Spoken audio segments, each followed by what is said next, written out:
C'est Catchy. Ne vous inquiétez pas les gars, je suis toujours Ploupy678, mais on m'a en fait demandé de devenir membre de Catchy et... disons que j'ai évité une sacrée galère à ce moment-là.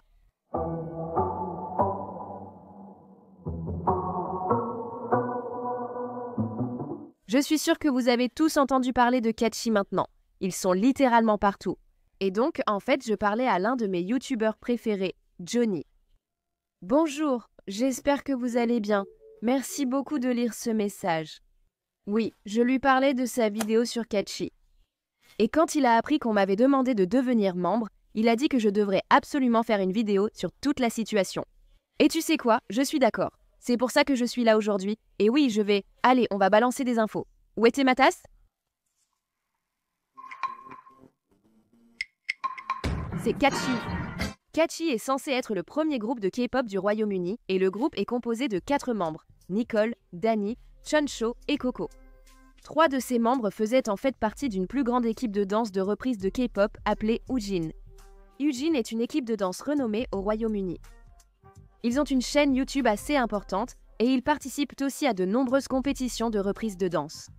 Et comme j'ai beaucoup d'amis dans le milieu des covers de danse K-pop, beaucoup d'entre eux ont en fait rencontré Woojin ou sont amis avec Woojin grâce à ces compétitions de covers de danse.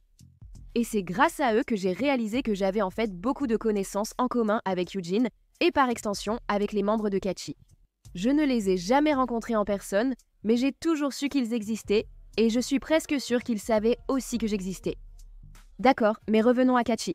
Si vous avez regardé certaines des vidéos de pré-début de Catchy, vous auriez vu que Nicole, Danny et Shinsul faisaient en fait partie du groupe depuis le début. Cependant, Coco, la 4e membre, n'a été ajoutée qu'à la fin. En fait, cette 4e membre devait à l'origine être Keiji, avant qu'elle ne soit remplacée par Miso, puis finalement remplacée par Coco. Le 8 mars, Nicole, la leader de Catchy, m'a envoyé un message sur Instagram et je vais afficher notre conversation à l'écran maintenant. Elle parle du fait que 2 des filles ont quitté le groupe, ce que je suppose être KG et Miso. Inutile de dire que je n'ai pas accepté l'offre. Premièrement, mon coréen n'est pas courant et je n'étais pas à l'aise de chanter dans une langue que je ne maîtrisais pas. Et je pouvais aussi deviner qu'ils allaient être accusés de vouloir booster leur carrière. Mais je ne savais pas vraiment comment expliquer ça à Nicole, alors je n'ai jamais fini par lui répondre. Quoi qu'il en soit, notre dernier échange à l'époque datait du 15 mars et ce n'est que le 9 avril que Coco a été révélée comme la dernière membre de Catchy. Donc, maintenant que nous avons passé en revue une chronologie très détaillée de la formation de Catchy, il est temps d'examiner certaines des principales critiques à leur encontre, ainsi que mon avis sur Catchy en général, ainsi que sur leur début.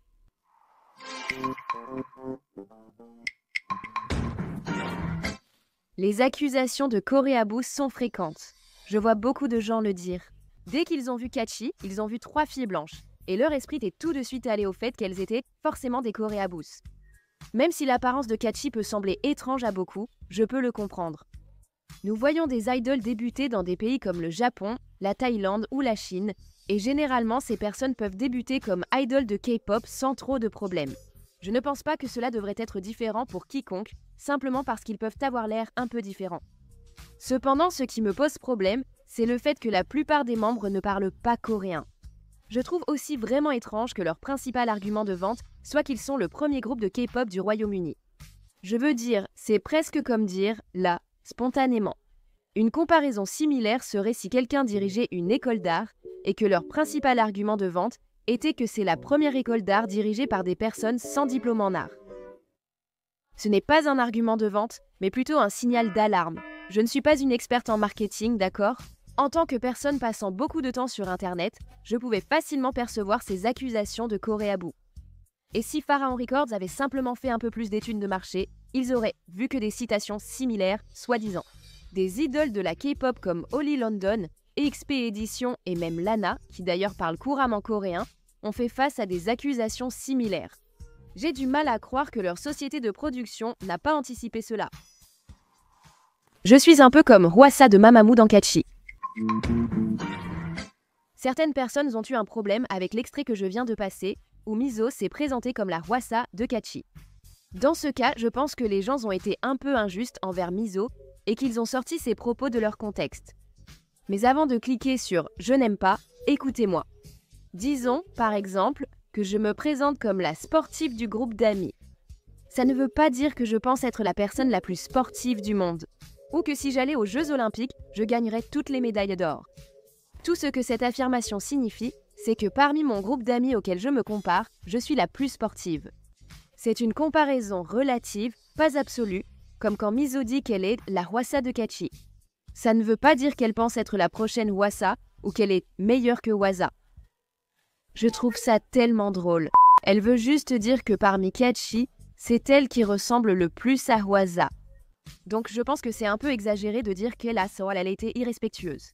Ce qui a vraiment déclenché la haine contre Kachi, c'est quand quelqu'un est retourné sur la chaîne YouTube de Yujin et a trouvé cette vidéo datant d'il y a 11 mois, où certains membres de Yujin, y compris les fils de Kachi, dansaient la même chorégraphie dans des styles différents. En gros, une autre membre de Yujin, appelée Sunny, criait différents styles pour que les filles dansent dessus. Par exemple, il disait « danser joyeusement, mignonnement, etc. » Et à un moment donné, voici ce qu'il a dit.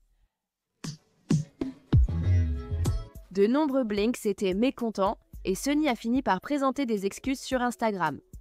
Si vous ne l'avez pas encore vu, je vous conseille vraiment d'aller le voir par vous-même pour vous faire votre propre opinion. Cependant, j'ai quand même essayé de contacter Nicole de Kachi ainsi que Sunny lui-même pour obtenir plus de commentaires à ce sujet. Malheureusement, Nicole n'a pas pu répondre car elle était toujours sous contrat avec son label. Cependant, Sunny m'a bien répondu et je vais maintenant afficher certains de ses messages. Pour résumer ses propos de l'époque, vous pouvez mettre la vidéo en pause et lire les messages en entier.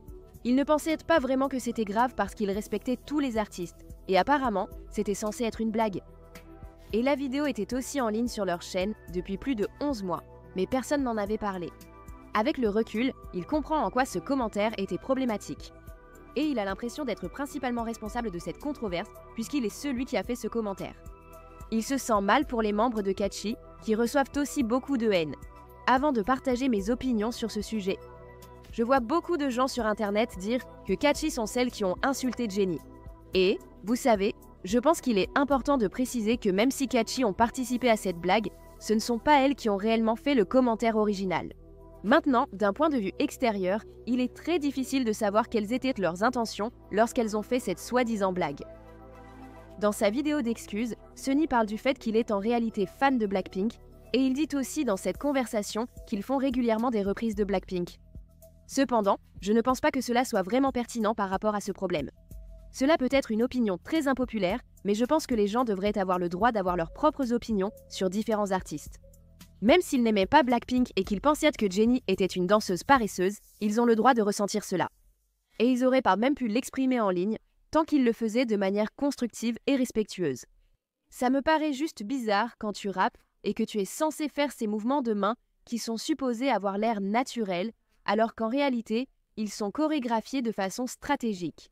Cependant, la façon dont cette soi-disant blague a été présentée était un peu irrespectueuse et insultante. Et je ne pense jamais que c'est une bonne chose d'être vu en train de se moquer de quelqu'un, que tu sois une célébrité ou une personne ordinaire en ligne. Et d'un point de vue commercial, pour Akachi, qui est maintenant censé être un groupe de K-pop, c'est encore pire pour eux.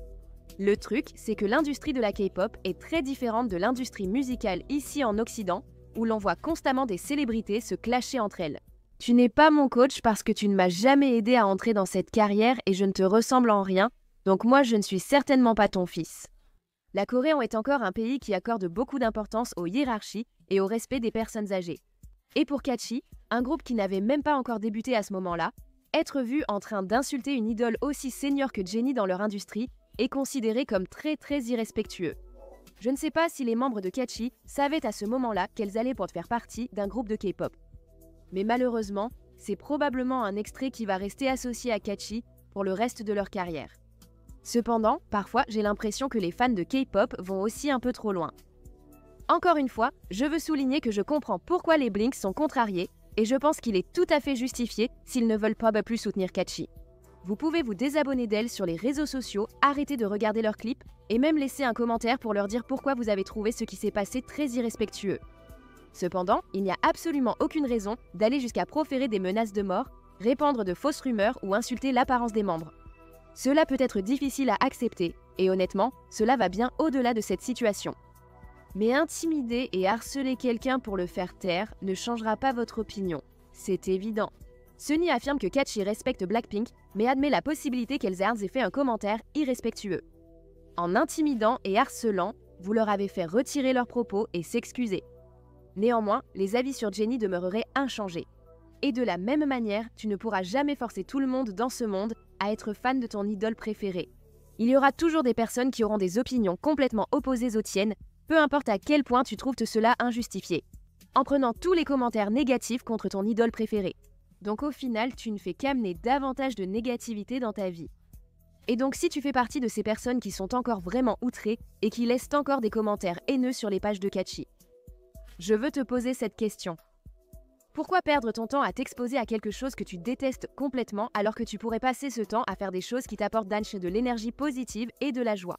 Je ne sais pas vraiment quand je suis devenue coach de vie, mais oui, honnêtement, c'est quelque chose que je voulais exprimer depuis très longtemps de toute façon. Crois-le ou non, toutes ces controverses sont arrivées avant même que le groupe ne sorte sa première chanson. Passons maintenant à la critique de leur première chanson, Votre tour.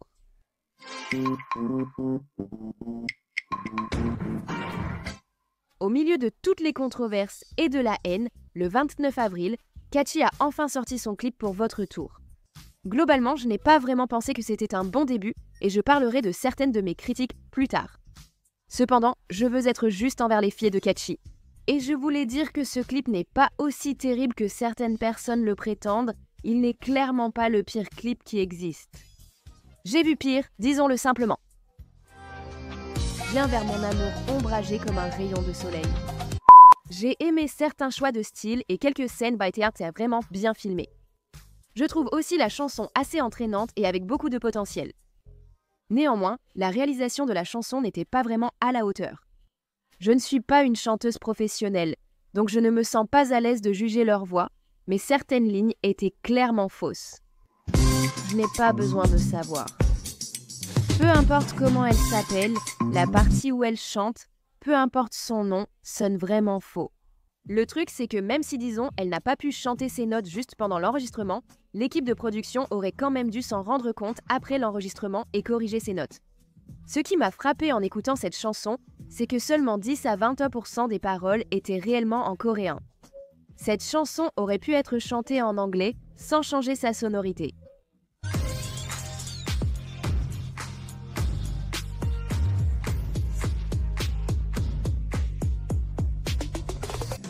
Tu n'as pas besoin d'un homme pour être une femme fatale.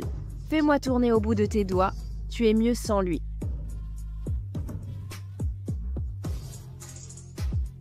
Une sauvage. Bientôt tu comprendras le message, tu es mieux sans lui, tu dois le laisser partir. En dehors des compétences vocales, je vois aussi beaucoup de gens critiquer leur danse. Et en regardant leurs clips et leurs performances en direct, je comprends pourquoi certains pensent qu'elles ne sont pas de bonnes danseuses, car elles ne sont pas très synchronisées et certaines membres ne dansent pas avec la même énergie que les autres, donc, en général, ça paraît assez brouillon. Cependant, je sais que certaines membres, notamment Nicole, sont en réalité d'excellentes danseuses.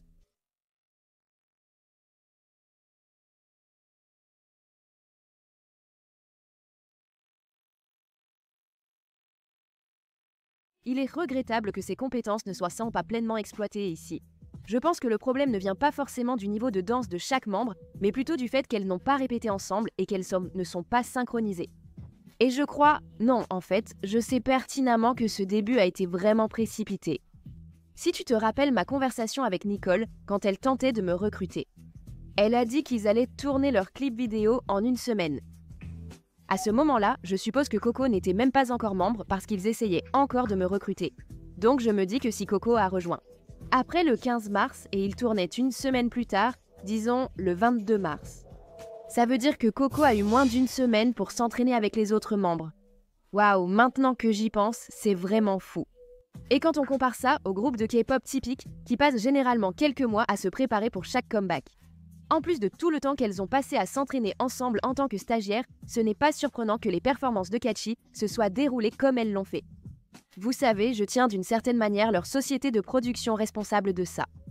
La société aurait dû obtenir les fonds nécessaires pour offrir à ces filles une formation et une pratique appropriée, plutôt que de les précipiter vers les débuts pour en tirer profit. En somme, ce fut un début terne. Les filles manquaient visiblement d'entraînement.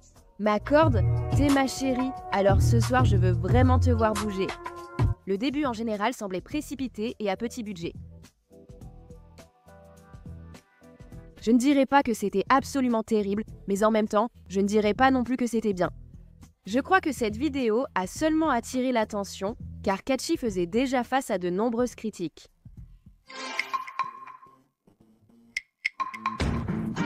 Avec autant de polémiques à leur actif, il est peu probable que Catchy soit un jour reconnu comme un véritable groupe de K-pop. Il est fort probable que Front Row Records profitera simplement du fait que les gens en parlent et les regardent par haine. Et puis, dès que la haine envers Catchy s'estompera et qu'elles ne seront plus pertinentes, elles se sépareront. Je me sens un peu mal pour les filles. Même si elles ont commis quelques erreurs, beaucoup de choses les sont aussi exagérées et sorties de leur contexte. De nombreuses fausses rumeurs circulent à leur sujet. Chaque fois que je pense que j'ai failli en faire partie, je remercie juste les dieux d'avoir fait le bon choix à l'époque et d'avoir refusé l'offre. Je ne peux imaginer ce qu'ils traversent actuellement. J'espère sincèrement que vous n'irez pas les harceler. Et dans les commentaires, partagez votre avis sur les débuts de Catchy. Et si vous avez aimé cette vidéo, alors merci de lui donner un pouce bleu et de vous abonner, et je vous retrouve très bientôt. Salut!